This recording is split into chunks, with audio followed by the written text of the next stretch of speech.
Halo trader, balik lagi bersama saya Dan Fikri di acara D-Max Talk. Let's talk about trading. Oke, kali ini kita bakal ngebahas topik yang lagi panas di dunia trading.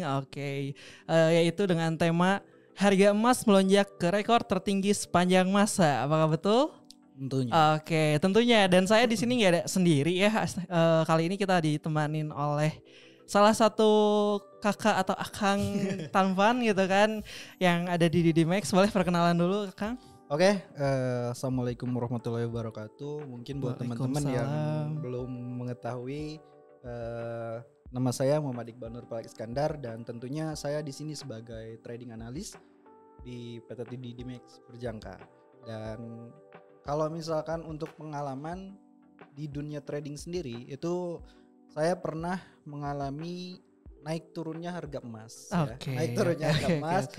Pernah di waktu di pertama itu waktu Covid. Betul, waktu Covid. Terus sebelum waktu Covid itu pernah saya merasakan jatuh bangun di dunia trading. Trading, betul. Bahkan sempet saya juga sampai bener-bener ya kalau misalkan kasarnya tuh, kalau bahasa Sundanya tuh hampir nggak diaku anak gitu loh, karena menghabiskan uang orang tua pada waktu masih kuliah. Betul. Saya melakukan trading dengan tanpa ilmu. Oke, mungkin cukup dulu ya. Kita itu kayaknya udah terlalu dalam. Itu bakal kita bahas setelah pertanyaan yang bakal saya lampirin. Karena di sini mungkin banyak pertanyaan di luar sana gitu kan. Kita bakal kupas tuntas gitu kan di sini gitu kan. Oke, pertama mungkin lebih ke perkenalan diri udah nih ya. Terus sebelum kita bahas lebih lanjut tentang tadi yang dibahas atau misalkan tentang gold gitu, aku pengen nanya di sini untuk Master Iqbal sendiri atau misalkan Kang Iqbal gitu kan, di sini tuh sebagai mentor, analis atau apa nih? Kalau dibilang mentor buat diri sendiri sih bisa ya. Cuman kalau misal saya sih lebih enaknya temen sharing aja. Temen sharing ya. Karena kalau misalnya disebut mentor, ilmu saya terlalu sedikit gitu ya. Ilmu saya terlalu sedikit lah. Betul. Saya lebih nyaman ketika saya dibilang kalau trading analis nih. Trading analis gitu. Kalau bahasa Sunda tuh tukang nganalisa gitu. Tukang analisa dibandingkan mentor yang mungkin itu terlalu tinggi papannya. Iya, betul. Terlalu berat juga gitu. Karena kan di dunia trading ini yang namanya ilmunya tuh nggak pasti ya, dan selalu berkembang gitu. Makanya selalu harus kita tetap update ilmu gitu. Mau itu misalkan pengalaman lu udah 10 tahun misalkan dibanding orang yang 3 tahun nih misalkan, tapi dia mau belajar dan yang 10 tahun ini ngerasa udah jago ini, dan akhirnya dia tidak belajar lagi ya bakalan kalah sama orang. Karena di dalam dunia trading kayak gini kita mungkin belajarnya tiap hari. Betul tiap hari. Entah karena itu perkembangan berita gitu kan, entah itu harga. Karena pergerakannya pun itu berbeda, setiap harinya tuh berbeda-beda. Cuman untuk polanya memang sama, cuman ada beberapa yang bakalan ibaratnya konfirmasinya berbeda. Harusnya kalau misalkan udah nyentuh ini biasanya turun gini gitu. Jadi ada beberapa yang harus dipelajari dan bahkan harus update ilmu juga gitu. Jadi ya tetaplah harus tetap belajar, itu sih intinya. Jangan pernah mau untuk berhenti belajar. Betul. Nah, bakal rame kayaknya ya. Soalnya ini baru aja pertanyaan dikit tapi udah langsung ke trading lagi gitu kan, ke harga gitu kan, bakal seru kayaknya. Nah, ini pertanyaan mungkin ringan, mungkin pengen tahu juga nih untuk Kang Iqbal sendiri itu belajar mulai dari kapan sih, Kang? Waktu kuliah itu kalau gak salah tuh semester 4 gitu ya. Berarti itu tahun berapa? 2017. 2007. Oke. Saya tuh masuk 2014, lulus 2020. Pokoknya 5 tahun. Betul. 2019 berarti saya lulus. Masuk kuliah, saya kuliah 5 tahun karena ya itu tadi uang yang buat wisuda dipakai untuk skripsi dipakai gitu. Kalau mau untuk mengenal trading sih dari kuliah ya, dari kuliah 2017-an. 17 udah mulai belajar berarti belum ya? Belum belajar, tapi itu dari ajakan teman. Biasa ini tiap nongkrong kan, ini temen saya kok traktir terus gitu ya. Saya tuh penasaran, lu punya uang dari mana sih? gue dari trading katanya, dia cuma ngeklik buy dan sell itu dengan mudahnya gitu ya. Dan tapi itu real trading forex. Iya, trading forex. Soalnya kan banyak kan kayak misalkan di tongkrongan ada yang trading tapi entah itu binary atau misalkan IQ option trading gitu kan. Trading forex. Dan sampai saat ini pun saya belum pernah terjun langsung ke binary. Binary gitu. Iya betul, enggak. Tapi kalau misalkan teman saya itu trading forex, makanya trading forex, waktu itu tuh kepincut tinggal ngeklik buy, ngeklik sell katanya gitu. Lu nih udah profit 300.000 misalkan. Dia tarik bagi-bagi gitu, ngopi bareng, makanya pengen juga gitu ya. Karena kita mungkin pandangnya anjir banyak uang gitu. Gampang betul, gitu. gampang banget dapat uang. Buy sell. Pas terjun oke. Awal-awal ngikutin buy. Buruan ngebuy lah, ngebuy. Kita ambil posisi buy dulu, ngebuy. Oke, profit. Anjir gampang dia gitu. Oke. Sampai akhirnya kesana lah habis karena waktu itu deposit 1 juta gitu kecil habis, ternyata nagih. Betul. Nagih sampai akhirnya ya uang buat bayaran saya pakai dan begitu lulus saya langsung nyari info ya. Nyari info lulus tuh berarti saya udah menghabiskan uang tuh berapa banyak gitu lah ya. Tentunya uang orang tua juga. Betul. Makanya sampai ada di masa orang tua saya tuh sampai benar-benar yang nggak mau nerima saya sebagai anaknya karena begitu nakalnya lah saya. Betul. Karena terjerumus awalnya. Harusnya sih kalau misalkan buat yang mau turun ke trading forex, yang pertama harus teman-teman lakukan yaitu pahami dulu ilmunya. Gitu ya. Ini sedikit pesan juga mungkin ya. Nah waktu itu saya langsung masuk karena melihat contoh teman saya yang ini. Jadi pengen langsung pengen cepat prosesnya mungkin ya. Pengen bener-bener ngerasain langsung profit gitu. Betul, karena saking mudahnya gitu. Saking mudahnya ternyata pas dijalanin kok habis terus gitu ya. Habis terus nyari-nyari lah. Ada di Facebook. Loncat-loncat gak apa-apa nih. Gak apa-apa. Nah pertama kali ketemu tuh sama Master Vincent. Yang sekarang di Jogja. Nah itu salah satu guru saya dalam belajar trading. Nah baru dari Master Vincent itu saya diajarin bener-bener itu yang namanya belajar. Gitu ya. Bukan sekedar buy sell. Bukan. Nah kalau diajarin dulu saya pakai diajarinnya support resisten terlebih dahulu. Menentukan harga tertinggi dan terendahnya. Betul. Itu tuh beberapa minggu gitu ya, gak langsung pindah. Nah udah menguasai itu dalam artian udah paham lah basic-basicnya, terus diarahin. Bal kamu mau tradingnya kayak gimana misalkan. Kalau saya sih dulu sukanya scalpingan, makanya saya diarahin untuk menggunakan indikator yaitu Bollinger Band. Ada upper band, middle band, dan lower band. Berarti gitu. Di awal belajar dulu SNR. Betul. Setelah itu baru karena itu basic. Bollinger Band. Iya. Nah, dari sana waktu itu tuh 2 minggu setelah belajar indikator Bollinger Band itu saya ditinggal sama Mr. Vincent. 2 minggu. Baru 2 minggu belajar ditinggal. Betul, karena dia ada urusan apa gitu keluar kota gitu. Makanya dari sana saya ngulik. Lebih sendiri mungkin. Iya, lebih atau sendiri. Dan tanya-tanya juga. Mungkin ya sharing-sharing ya. Kalau dulu tuh tiap hari ketemu kayak gini. Iya betul. Enak. Tinggal nyamperin gitu kan. Kalau misalkan ini udah nyentuh uppernya nih, udah bisa sell belum? Nanya. Kalau mau ambil posisi sell tuh kayak gimana sih kalau di upper band gitu? Oh ternyata harus gini dulu. Banyak proses, gak kayak orang tuh udah nyentuh upper band. Sell enggak, ternyata enggak segitu. Tapi kalau misalkan kita lihat, kalau misalkan orang-orang yang udah jago gitu ya, dalam artian dia udah menguasai tekniknya, dia udah nyentuh upper band nih, dia udah open posisi gitu. Iya betul. Nah diulik lagi sama saya, kenapa kalau misalkan sama Master Vincent ya, kalau duduk bareng nih misalkan saya ambil posisi sell karena dia udah nyentuh upper band, katanya dia tuh sell katanya. Oke, sell. Profit. Pas dicoba sendiri, lah kok malah naik terus gitu. Makanya dibedah lagi tuh. Kok kalau misalkan dibarengin kayak gini nih, bener.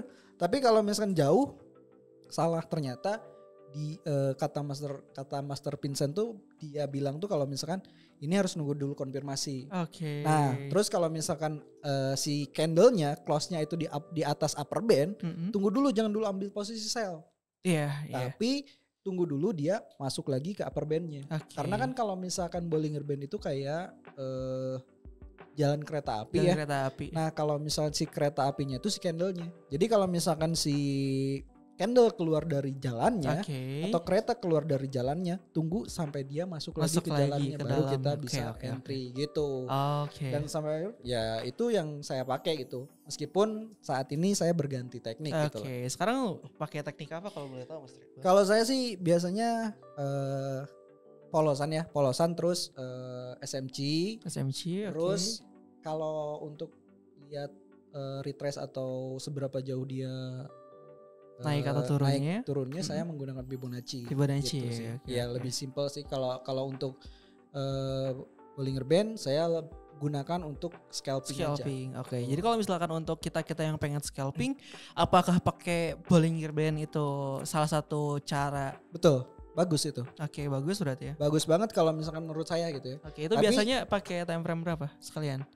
M30 sama H1. M30 gitu sama H1. Kalau untuk scalping, karena kalau scalping kan nyarinya 20 pips sampai 30 pips. Iya, paling tapi untuk intraday saya saranin kalau untuk menggunakan Bollinger Band di H4 aja, karena polanya lebih ngebentuknya lebih bagus gitu. Oke. Gitu. Dan kalau misalkan intraday di H4 betul. Ya? Dan itu settingannya nggak harus diubah lagi. Udah bawaan MetaTrader-nya. 20 periodenya 20 deh. Oke. Jadi udah langsung. Gak usah kita set up dan lain sebagainya. Langsung kita pakai aja. Yang terpenting kita tahu kapan harus entry-nya dan kapan kita harus menggunakan keluarnya gitu. Jadi terus kalau misalkan teman-teman udah menguasai Bollinger Band itu, bisa teman-teman tambahin yang namanya MA. Jadi kalau misalkan di Bollinger itu kalau misalkan si harganya tuh dia tuh harusnya tuh nyentuh ke middle band, tapi dia stop di tengah-tengahnya. Di tengah-tengah. Antara middle sama upper. Gitu ya. Dan harga di sini. Nah, untuk mengetahui kalau misalkan dia harga akan retrace lagi, itu saya menggunakan MA. MA. Berarti di mix and match. Iya, jadi kalau misalkan digabung tekniknya namanya BBMA. Gitu.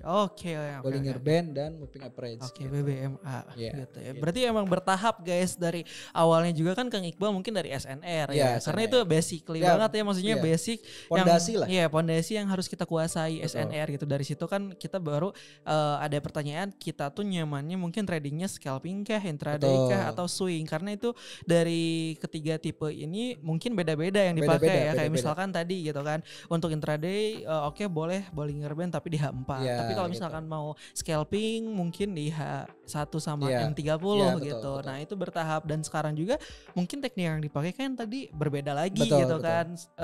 Seiringnya zaman atau misalkan perkembangan market mungkin itu berubah-ubah ya. Karena nggak flat gitu dari awal, mungkin pakai BB gitu kan, enggak mungkin ya. Gitu. Paling kalau misalkan untuk scalping sih saya masih menggunakan Bollinger Band. Oke. Itu kalau misalkan lagi sideways itu enak banget. Betul. Enak banget kalau misalkan lagi sideways. Kalau misalkan MA kan dia kalau misalkan harganya lagi sideways itu nggak bisa digunakan kan. Nah, kalau misalkan Bollinger Band itu dia bisa digunakan sedang uptrend maupun sedang downtrend maupun sedang sideways. Jadi semuanya bisa, karena kalau misalkan si marketnya itu lagi ngetrend gitu ya.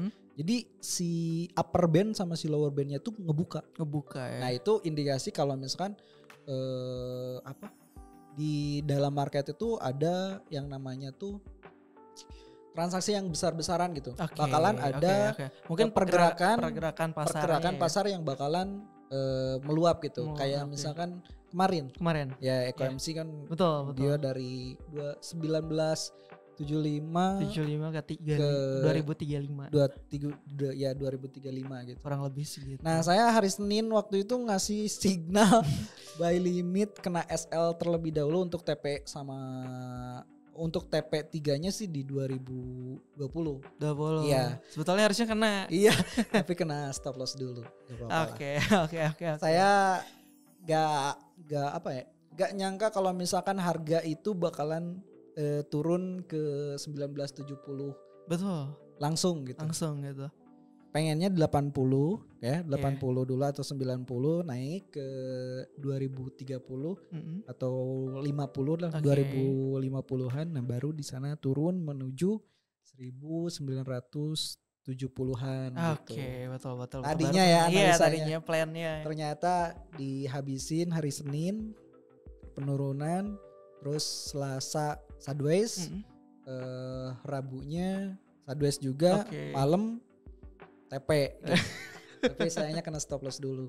Udah kena stop loss dulu. Kalau untuk analisa sih, saya nganalisa kalau harga emas bakalan naik gitu.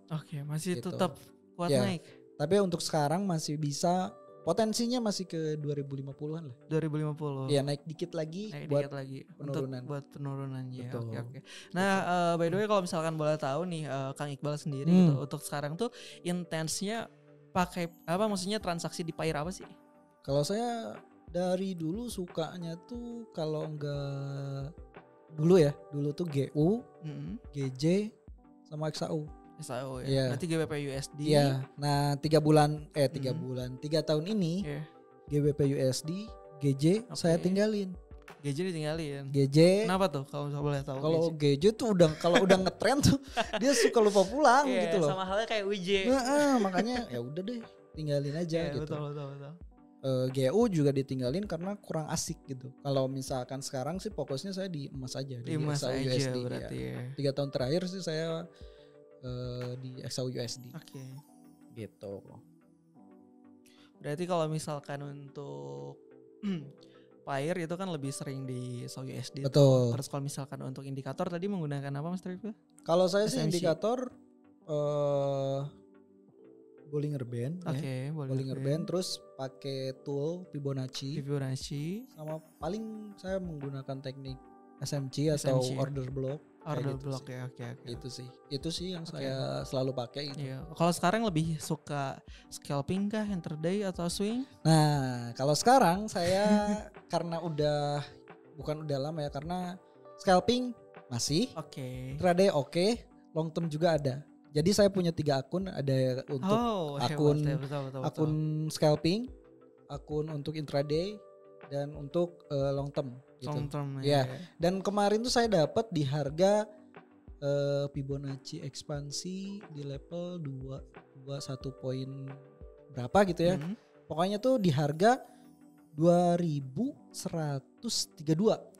Iya, 32 saya ambil posisi sell dan sampai sekarang akunnya saya dihilangin gitu di angka 5. Karena kalau misalkan paham. Karena gatel kan kalau misalkan lihat uang gitu ya. Lihat uang. Iya, makanya udah aja deh. Berarti kalau misalkan untuk kita mau swing atau long term, alangkah baiknya mungkin akunnya dihapus dulu gitu ya. Betul, makanya kenapa saya rekomendasikan kalau misalkan sukanya tuh tradingnya jangka panjang atau misalkan scalpingan atau intraday, lebih baik pisah-pisahin akun ini buat scalping, akun ini untuk intraday, akun ini untuk long term gitu. Jadi nggak baik ya kalau misalkan disatuin dalam satu akun. Nggak akan bener ketika kita yang hold, misalkan open posisi lagi kita buat scalpingan ternyata keseret gimana. Jadi betul. Jadi ngeganggu gitu. Tapi kalau misalkan saran sih dipisahin aja satu-satu gitu. Jadi lebih enak juga.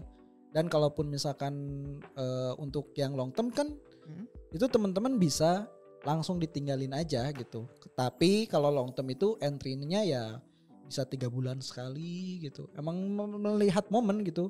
Jarang-jarang karena kayak misalkan sekarang nih. Kan diprediksinya tuh emas tuh 2100 atau 2200 ya. Iya betul. Nah itu kan sebenarnya itu tuh prediksi tahun 2021. Iya. Karena emas tuh waktu pertama Covid tuh 2070 ya. Iya 2070 terus perang. Iya betul. Pagi-pagi juga. Kenapa ya pagi-pagi terus ya kalau misalkan momen emas tuh ya. Nah kalau misalkan yang 2021 tuh kalau nggak salah Ukraina sama Rusia. Ya? Betul. Ukraina sama Rusia. Itu tuh hari Jumat, itu tuh harganya tuh masih di bawah banget. Terus masih inget kita kan kalau misalkan lagi weekend kita tuh main ya. Betul. Tapi Rusia mereka mengirimkan bombardir ya tentaranya, makanya respon marketnya tuh di hari Senin pagi-pagi gitu.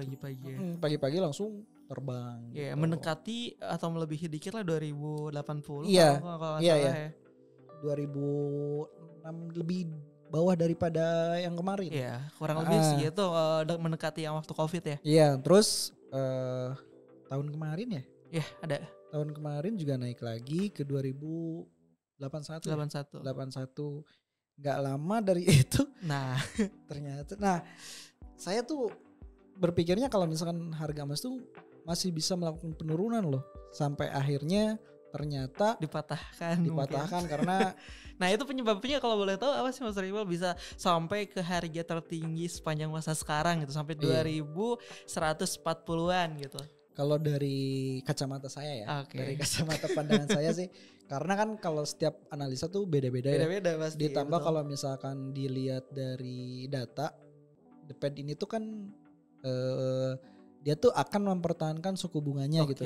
Nah jadi nggak ada kekuatan buat nahan. Ditambah udah mah si USD ini tuh dia nggak naikin lagi si suku bunganya, terus di konflik di Timur Tengah belum selesai, malah makin memanas gitu loh. Dan sampai akhirnya orang-orang lari ke emas kembali sebagai safe haven-nya gitu loh. Makanya kenapa emas bisa menjadi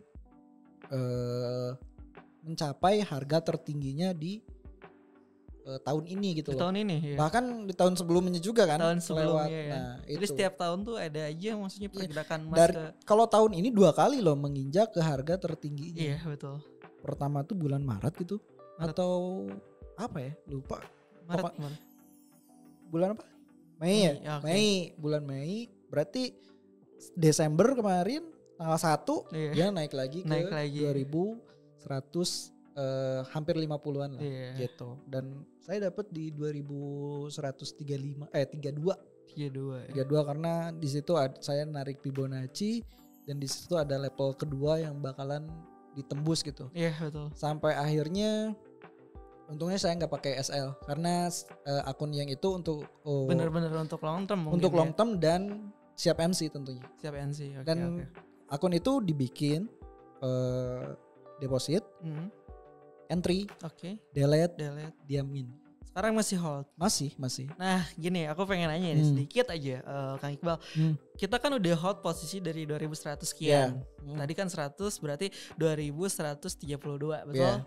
Nah kemarin sempat turun ke 1970. Sebetulnya kan enak tuh untuk di cut profit atau misalkan udah untung banyak nih. Terus semalam tiba-tiba harga dinaikin lagi ke 2030. Yang dirasain atau mindset Kang Iqbal sendiri seperti apa sih? Kalau misalkan aku pribadi mungkin nyesel anjir, ya. Iya betul. Kenapa nggak di-cut dulu gitu? Iya betul. Nah makanya kenapa saya bikin akun 3 gitu loh.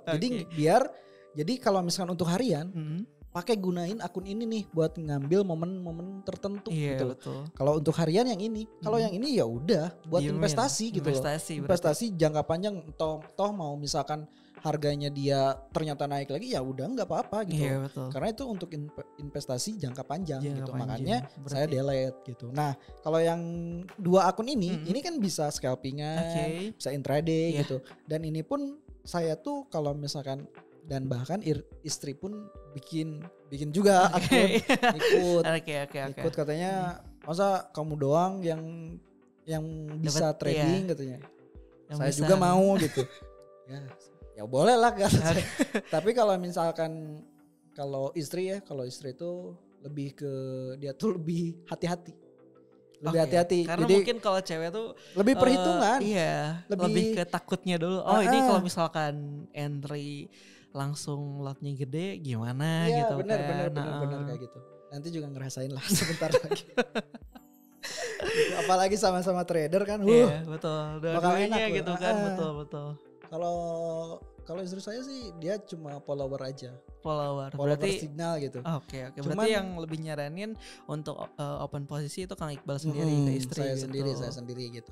Untuk yang ini kayaknya bagusnya di sell dulu deh gitu. Ya, oke. Tapi pernah gak sih cekcok ketika ini harusnya buy tapi kalau misalkan dan lain sebagainya gitu? Kalau cekcok untuk analisa dia enggak pernah karena dia gak bisa trading. Dalam artian dia gak bisa analisa. Cuman dia tuh nahan jangan dulu santai dulu aja kayak gitu. Apalagi kalau ada news dia nggak berani entry. Betul. Jadi lebih safety lah. Lebih hati-hati banget gitu. Nggak tahu lebih hati-hati, nggak tahu pelit ke market. Oke. Mungkin sedikit bakal kita bahas juga tentang gold kan. Untuk gold sendiri merupakan safe haven bagi orang-orang. Betul nggak sih gitu kan, orang-orang lebih safe ke gold. Yeah. Nah kalau misalkan dibandingkan, maksudnya kenapa sih gold sendiri dijadikan safe haven untuk orang-orang gitu? Karena kalau misalkan untuk alasannya ya, kenapa gold ini dijadikan safe haven, karena setiap tahun kalau misalkan yang namanya emas itu bakalan semakin langka. Betul. Dan kalaupun misalkan teman-teman juga pasti tahu kalau misalkan ada orang yang seperti saya ini kan udah langka nih, berarti kan mahal banget gitu loh.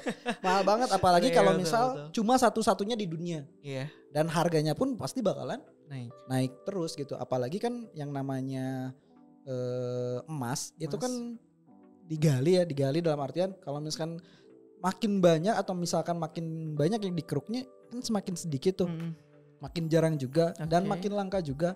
Makanya harga tiap tahunnya itu naik gitu loh. Emang pernah gitu denger harga emas jatuh ke harga yang awal gitu. Awal atau gitu, nol gitu. Kan. Atau 100 gitu. Iya betul. Kan nggak mungkin gitu ya. Karena terus kalaupun misalkan saya juga kan denger juga kalau misalkan pada akhirnya nanti uang kertas itu nggak akan berguna lagi. Makanya orang-orang bakalan larinya ke emas gitu. Itu kepercayaan saya sih. Betul. Nah kan selain emas itu safe haven tuh ada banyak ya. Betul. Kayak misalkan entah itu saham atau kripto. Yeah. Nah boleh dijelasin nggak apa perbedaan antara emas, saham sama kripto gitu kan? Nah kalau misalkan perbedaannya sih, kalau misalkan saham sih kayaknya kalau saham sih bisa digoreng ya. Masih digoreng. Apalagi terus, mungkin yang baru keluar gitu betul. Kan. Terus kalau misalkan untuk kripto sendiri kan, dan itu kalau kripto sendiri kita nggak tahu ya harga naiknya dikarenakan apa, turunnya dikarenakan apa gitu.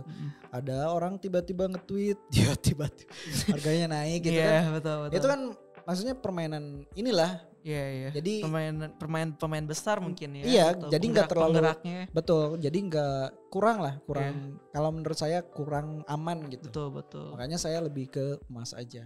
Itu karena emas itu selain safe haven itu ya semakin tahun semakin naik. Oke, betul. Gitu. Dan kalaupun di emas kan kayak misalkan ada yang entry sampai triliun atau miliar kan nggak akan gerak terlalu banyak ya. Iya, betul. Beda halnya mungkin kayak di saham atau di kripto, apalagi di kripto nih ya, kripto yang baru rilis atau misalkan kripto baru gitu kan. Kita ada yang nge-tweet misalkan ya tahulah siapa gitu ribuan persen kan gitu. Nah, tiba-tiba naik gitu kan. Nah kalau di emas sendiri tuh kalau misalkan harganya udah mencapai harga tertinggi, itu biasanya dia melakukan koreksi. Dalam artian dia melakukan penurunan terlebih dahulu nih. Kita lihat aja 3 tahun ke belakang dia udah mencapai 2060, 2070 dia melakukan penurunan yang cukup signifikan. Gitu. Nah kalau misalkan kemarin dari pas perang ini Rusia Ukraina? Bukan. Yang mana? Yang Israel? Ya, yang Mei itu. Nah, itu kan dia melakukan penurunan ke 1000 berapa sih? Enggak terlalu jauh kok. Lumayan itu di 50% Fibonacci-nya. 50 atau di 60-nya gitu. 61.8-nya kalau nggak salah gitu ya. Si emasnya itu dia melakukan penurunan di sampai 18. Nah, 18.0. Nah, 18. Nah, di sana dia melakukan kenaikan lagi. Saya pengennya tuh turun lagi dikit lagi baru saya ambil posisi buy gitu loh. Betul. Karena setiap tahunnya emas juga ada di mana peluang-peluang emas yang bisa diambil gitu kan. Kayak contohnya mungkin waktu tahun kemarin 2022 sebelum akhir tahun kan sempat yang di mana di sana Amerika entah itu suku bunga USD kan selalu ditaikkan. Iya, betul, naik. Selalu ditaikin gitu kan, yang dimana sampai harga ditekan gitu kan sampai ke harga 1.600. Iya. Sebetulnya itu udah kalau misalkan kita bisa lihat peluang, kita bisa entry dari sana loh. Betul gak sih? Betul. Kayak ini udah harga udah rendah banget nih, nggak mungkin lebih rendah. Iya. Dan kalaupun misalkan USD-nya selalu dan tetap ditekan untuk naikin suku bunga, mungkin kan suatu negara yang ditekan suku bunganya terlalu berlebih kan, itu bahkan resikonya mempercepat negara tersebut akan melakukan chaos, atau misalkan bahasa ininya tuh apa ya, kalau Master Sam sering bilang tuh yang ini tuh bukan inflasi, satu lagi tuh resesi. Iya, resesi. Nah, resesi bagi suatu negara. Betul gitu. Kalau misalkan suku bunganya terus-terusan dinaikin kan itu bahaya juga. Makanya kenapa beberapa bulan ini suku bunga masih di 5,5%, betul nggak sih? Iya, betul. Untuk USD sendiri. Dan bahkan tahun depan rencananya suku bunga itu bakalan dipangkas gitu. Kita nggak tahu ini harga tahu bakal terbang seberapa jauh kalau misalkan itu terjadi. Bener. Gitu kan? Nah makanya kalau misalkan peluang di 2024 nanti akan seperti apa ya? Tetap kalau emas bakalan menguasai gitu loh. betul. Justru kalau misalkan 2024 ditambah konflik di Timur Tengah ini belum selesai. Dan mungkin terjadi puncaknya di 2024 kan kita nggak tahu ya, apalagi kalau misalkan sekarang kan negara-negara besar udah mulai merapat gitu ya. Dalam artian bukan pengen terjadi perang gitu ya, enggak, cuman kalau untuk dari segi bisnisnya, dari segi bisnis trading forexnya ini akan ada peluang besar di 2024 gitu loh. Oke. Itu kalau pandangan saya ya di market forex ini dan di bisnisnya gitu, pandangan saya di 2024 ya itu konflik Timur Tengah belum selesai. Dan udah mulai negara-negara mulai masuk merapat ya, entah itu memantau ke yang kanan atau kiri gitu, maupun itu membela ini membela ini, itu mah bebas lah ya. Terserah gitu. Yang terpenting 2024 nanti ya mudah-mudahan gak terjadi itu semua. Dan mudah-mudahan beres nih, gitu benar. Supaya kalau misalkan beres mungkin market keadaannya bakal stabil lagi kayak sekarang gitu mungkin ya. Kalau sekarang sih ugal-ugalan ya. Satu hari dia melakukan kenaikan lebih dari 30 pips gitu ya. Sorry 30 pips lagi. 300 pips per harinya gitu. Besoknya tiba-tiba dihajar. Gila lagi gitu. Kayak kemarin kan di hari Senin. Kemarin ya? Yang mana? Yang semalam ya? Iya, semalam. Ditambah kan FOMC juga. FOMC semalam. Itu kan lumayan lebih dari 500 pip ya? Ya 500 atau pip lebih. 50 poin gitu ya? 50 poin di gold. Dari 1975 ke 2035an kurang lebih ya. Ya lumayan lah kalau misalnya kita tahu harga bakal ke sana kan bisa ngebuy dari malam, mungkin udah cuannya banyak gitu. Tadinya gini Kak Iqbal, saya pengen nanya gitu kan, kenapa sih orang-orang tertarik di SAU? Mungkin tadi udah kita bahas mungkin ya. Betul. Tertarik apa maksudnya SAU bikin kita tertarik tuh karena apa? Karena mungkin kompleks gitu. Iya, peluangnya banyak. Terus kalau misalkan rank hariannya itu besar gitu. Masa sih kalau misalkan rank harian SAU itu kan 20 sampai 25 gitu ya, poin gitu. Nah kalau misalkan masa sih kita nggak bisa memanfaatin 3 atau 5 poin gitu. Betul. Kan itu lumayan. Dibanding kalau misalkan kita lihat euro kan itu buat ke 50 pipsnya itu lama banget. Bahkan kalau misalkan ke 30 pipsnya juga udah lama gitu. Udah bisa nunggu seharian nih ya. Seharian gitu. Jadi beda halnya di gold, kalau misalkan di gold kan paling kita kalau misalkan 20 pips atau misalkan 30 pips ya itu paling satu candle juga udah satu habis candle gitu. udah habis gitu. Udah kenal lah gitu.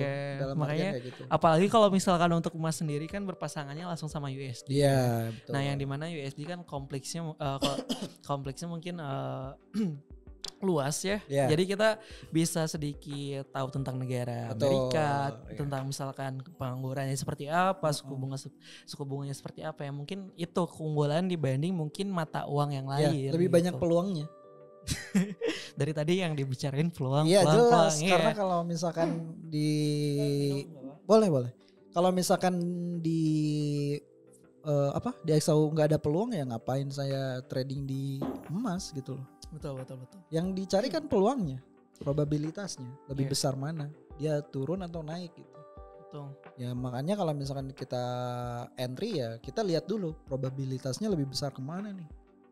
Meskipun analisa nggak ada yang 100% benar gitu ya. Gitu. Tapi kita melihat probabilitasnya. Apa yang bakalan terjadi di masa depan, dalam artian 1 jam ke depan tuh bakalan kayak gimana sih untuk emas sendiri misalkan, atau untuk USD sendiri gitu. Karena kita nggak ada yang tahu ya. Iya, nggak ada yang tahu. Cuman kalau misalkan untuk melihat probabilitasnya atau peluangnya, lebih cenderung kemana nih untuk hari ini misalkan. Kita bisa dilihat dari trennya, misalkan tren hariannya kayak gimana, tren bulanannya kayak gimana gitu. Kalau hari ini kecenderungannya ya masih bisa melakukan penurunan gitu. Ini tanggal berapa? Tanggal 14 ya? Tanggal 14. Ini masih berpotensi melakukan penurunan terlebih dahulu gitu. Karena mungkin udah dihabisin naiknya kayak semalam ya. Dan meskipun masih ada peluang naik. Saya sih punya level yang bakalan dituju yaitu 2050 sampai 2065. 65. Itu tandain teman-teman. Titik tertingginya ya. Tertingginya gitu. Karena baru tahun ini aja nih Sau betah banget di 2000-an ke atas. 2000-an ya. Karena biasanya nyentuh 2000 turun lagi, nyentuh 2000 turun lagi. Tapi sekarang kayaknya udah jadi betah ya, habit gitu ya buat Sau di 2000 tuh. Ya biasanya kalau misalkan kejadian 3 tahun ke belakang mungkin kayak COVID, perang Ukraina Rusia kan 2000, kayak misalkan emang dia nyentuh Sau tuh ya, nyentuh ke 2080, 2070, tapi di hari yang berikutnya atau di hari yang sama itu langsung turun lagi. Langsung turun gitu. Langsung ke 19 lagi meninggalkan gitu. 2000 itu. Iya. Tapi sekarang betah. Betah banget. Makanya peluangnya banyak banget.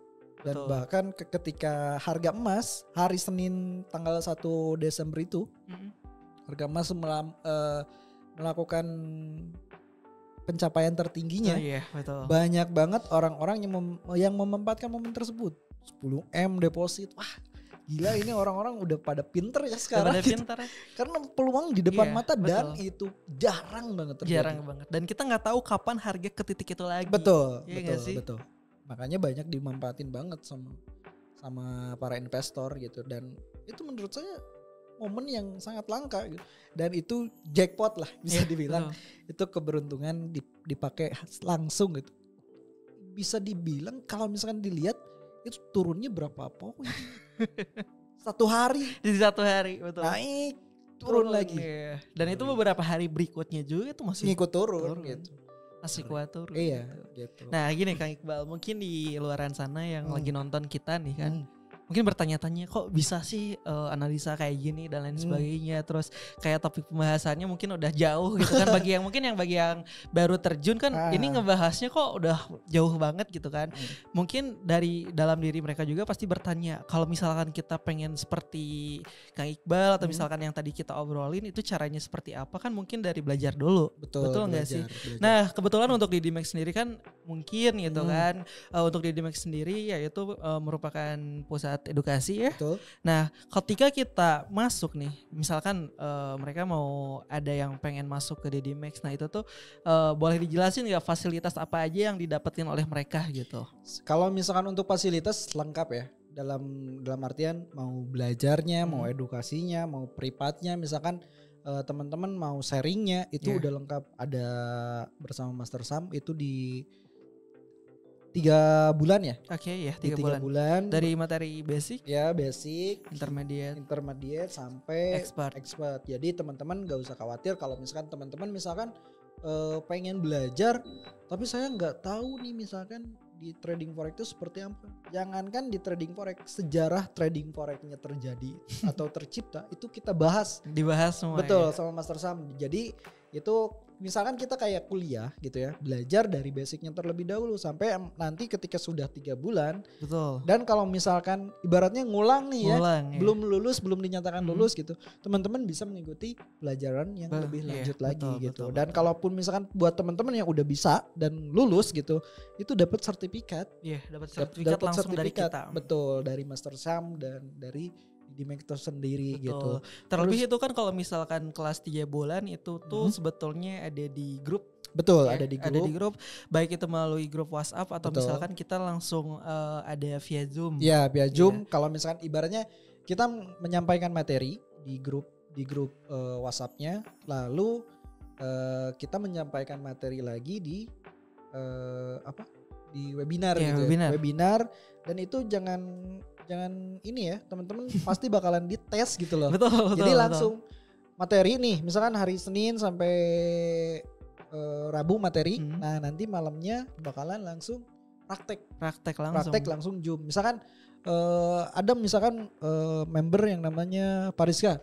Pariska, coba praktekkan cara penarikan trendline yang tadi materi dibahas tuh kayak gimana sih? Dites langsung. Betul. Tapi mungkin kalau misalkan ke tahapan trendline itu mungkin udah gitu. bulan ketiga mungkin ya, karena kalau untuk ini sih pengenalan terlebih dahulu. Gitu, cuman Kang Iqbal pasti di luar sana pengen yang ada yang nanya nih kayak tapi saya nggak pengen 3 bulan nih gitu kan, pengen cepet-cepet. Itu gimana sih? Nah makanya saya bilang lengkap. Jadi dari edukasi ada.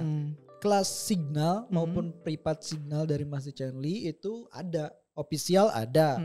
Terus privat dari pribadi teman-teman kita, trader gitu ya, atau trading analisnya itu ada. Jadi bisa misalkan Bapak sukanya menggunakan Fibonacci misalkan. Nah, Bapak bisa mengikuti kelas Master Shell. Betul. Atau saya gitu, atau misalkan yang lain, misalkan 3MA, misalkan menggunakan 3MA bisa ke Mas Dina, bisa ke Mas Chenli gitu. Jadi banyak banget, dan kalau pengen instan banget ya itu kan ada grup signal, ada official, ada privat, dan ada privat lagi. Betul.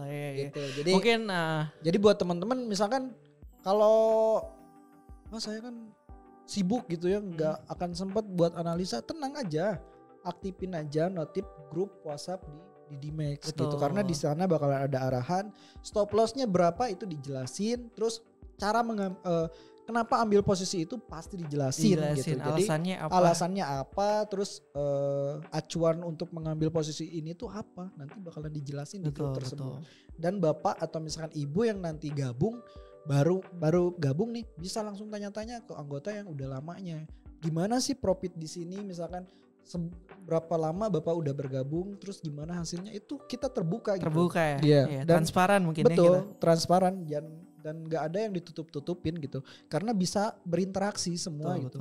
Nggak satu grup satu member, enggak kayak gitu. Jadi semua member gabung gitu ya.